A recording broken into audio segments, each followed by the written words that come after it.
que pensaba darlo como una noticia separada, pero viene tan al pelo que parece que es mejor comentarlo. Y es que el CEO de GitHub, el otro día en una reunión de TechCrunch de desarrolladores, ¿Mm? TechCrunch es como un Es como un periódico periódico. online de noticias Sí. tecnológicas, ¿no? Ujú.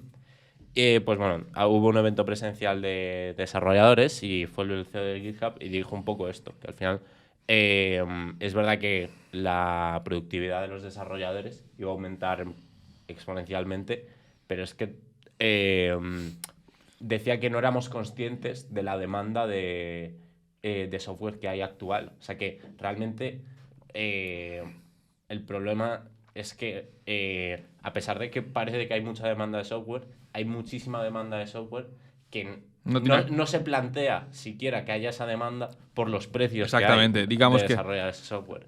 Ponía el ejemplo, de hecho, de todos los sistemas de los bancos que Claro. fueron desarrollados COBOL. casi en los años 60 con el lenguaje COBOL, que básicamente es un lenguaje que es la cosa más horrible que nadie joven quiere volver a estudiar. Eso nadie lo estudia ya, o sea... Entonces son sistemas que son completamente legacy, completamente obsoletos, que no han sido actualizados nunca, porque el precio de actualizar eso es absurdamente caro.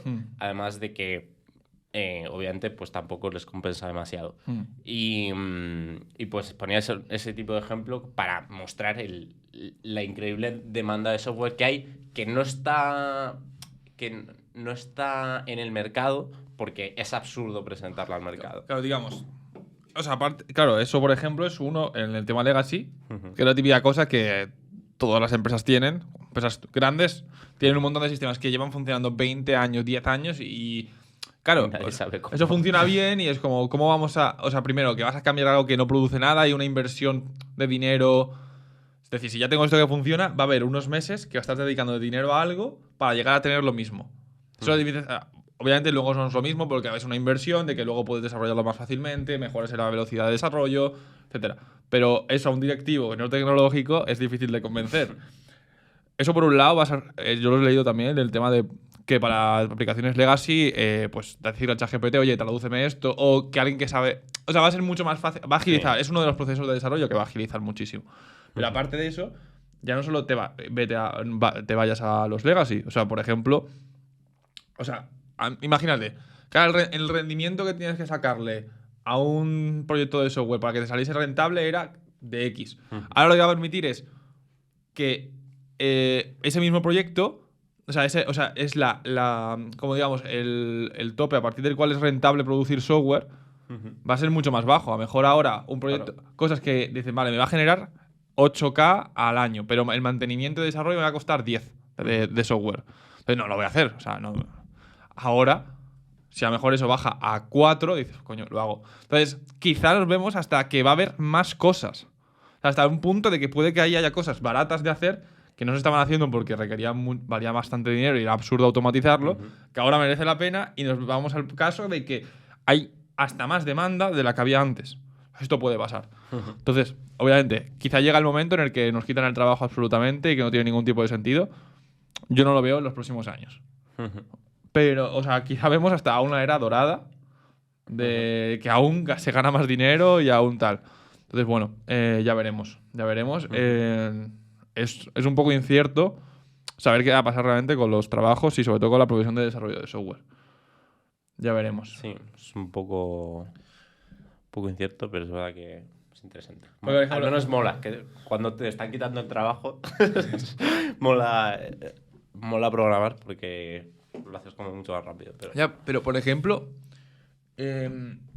tío, una de las cosas para que tuviese sentido el desarrollo, tuviese sentido que nos pudiesen quitar el trabajo de desarrollador, es por ejemplo en los PRs de GitHub,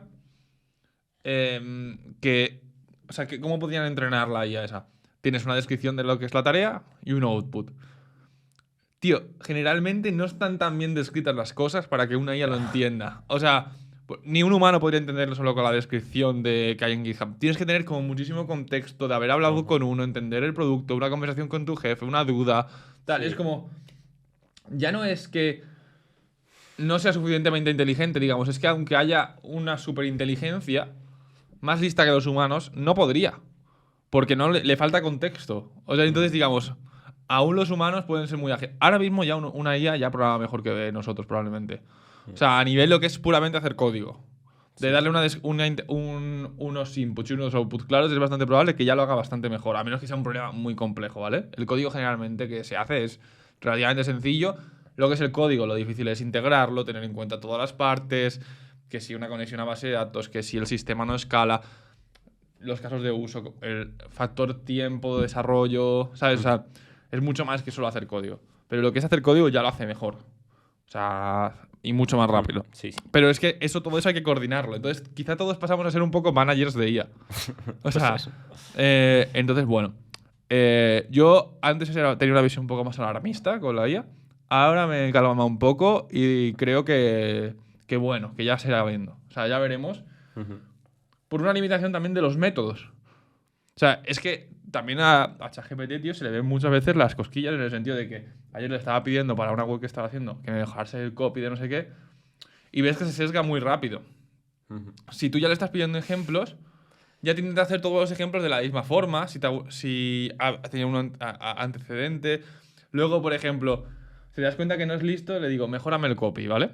Digo, y explícame qué has hecho, porque siempre suelo pedir, explícame, porque creo que te lo escuché a ti, que había un estudio que demostraba que si le pedías razonamiento, solía hacerlo mejor.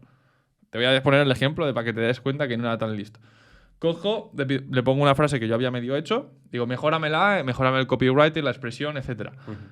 Me la cambia, dice, cambia esta palabra por esta porque mejora no sé qué, tal, por la expresividad, por no sé qué, tal. Vale, la cojo, la pongo en la web y veo que no me gusta. Y le vuelvo a pasar la frase que me ha dado la IA, se la vuelvo a pasar. O sea, no es la misma conversación, ¿vale? En otra conversación. No sabía la IA no sabía que me la había dado ella. Entonces, cojo la frase que me ha dado, se la pongo. Y le digo, mejórame el copy. ¿Sabes lo que pasó? Que te volvió a la frase que le habías dado, ¿no? Me cambió palabras a las otras. ¿Por qué? Porque entiende con copy, quiere hacer algo. Claro. No entiende realmente lo que quiere. ¿Qué haría una persona?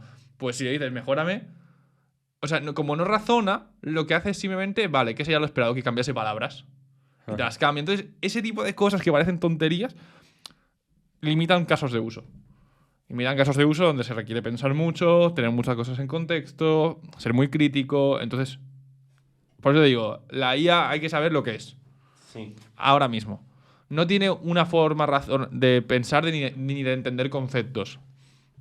Es un predictor de texto que sí que tiene un mapa de conceptos interno, pero no es una mente. No hemos llegado a la forma de pensar de un ser humano aún. O sea, de razonamiento. Esa capa mejor se encuentra, cómo hacerla y tal, pero aún no está. Entonces, ese tipo de cosas las puedes ver y limitar casos de uso. Otros no, habilitan muchísimos, pero también hay que ser cauto de que no es un humano, no es una superinteligencia. Sí, es un predictor de texto muy inteligente que tal. Que se parece bastante a una inteligencia.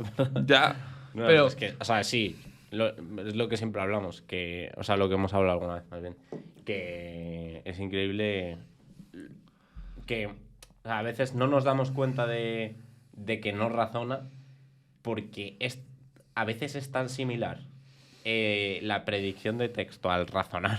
Ya. Pero, mira, por ejemplo, programando. A mí me pasa mucho. Cuando tengo un caso de uso de algo que ya he hecho y que simplemente quiero aplicar a otro lado, le doy el contexto de ese caso y le digo, cámbiamelo a este.